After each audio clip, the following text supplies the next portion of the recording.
আমি বিশ্বাস করেন, যখন আমি এই কথাটা চিন্তা করি যে মাসের পর মাস, বছরের পর বছর আমার মারে ছাড়া আমি থাকতে হইব, তখন আমার খুব কষ্ট লাগে। আমি বিষয়টা বুঝাইতে পারতাম না। আমি বিদেশ যাব সবাইকে বলছিলাম, তো বিদেশ যাব বলছি এতদিন, কিন্তু বিদেশ যাব এই বিষয়টাতে আমি খুব আনন্দ পাইছি।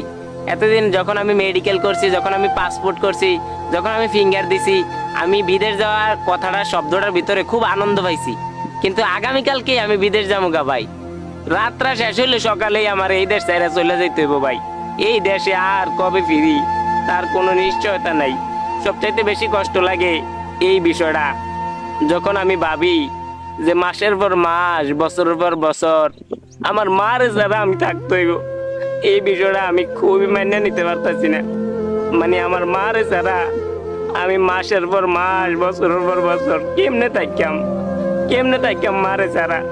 বিশ্বাস করেন ভাই, আমার মতো কইরা আমার মারে খেয়াল রাখবো এমন একজন বিশ্বাসী মানুষ আমি পাইতেছি না।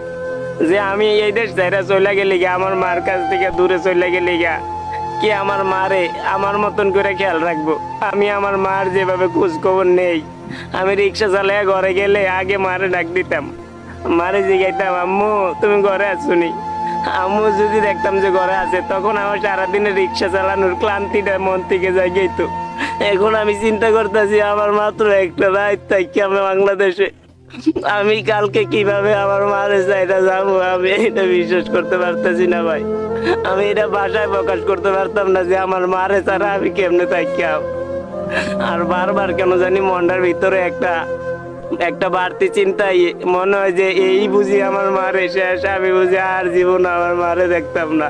আমার মা যখন অসুস্থ হয়ে গেছে, তখন যখন আমি ডাক্তারের কাছে নিছি, ডাক্তারে কইছে জোরের কোনো কাজ যাতে না করে। তখন থেকে আমি আমার মারে এইভাবে খেয়াল রাখতাম। আমি যদি রিক্সা চালায় যাইতে দেখতাম আমার মা গোসলের করার জন্য বালতি পানি চাপতাছে, তখন আমি যদি দেখতাম আর 2 চাপ পানি বালতির মধ্যে লাগবো, আমি এই 2টা চাপ আমি নিজে দেওয়ার চেষ্টা করতাম।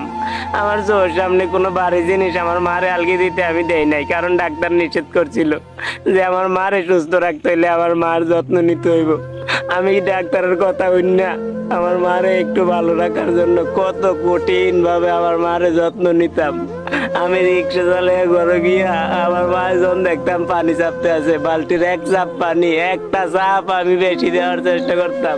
আমি চাইতাম এই 1 চাপ পানির কষ্ট যাতে আমার মা না করে, যেন আমার হয় এই কষ্টটা। একটা ভারী জিনিস আলগিয়ে দেওয়া লাগলে আমি দিতাম, আমার মায়ের জন্য এই ভারী জিনিসটা আলগি না দেয়। আমার মায়ের যদি কিছু খাইতে চাইতো, আমার কাছে টাকা না থাকলেও আমি কারো কাছ থেকে ধার করে হইলেও আমার মারে এই জিনিসটা খাওয়াইতে চাইতাম। যাই হোক, তো যত কথাই কই, আসলে বাস্তবতা খুবই নিষ্ঠুর। এই দেশ চাইরে আমার যাইতে হইব। তো যেহেতু যাইতে হইব, আর কিছু বলার নাই।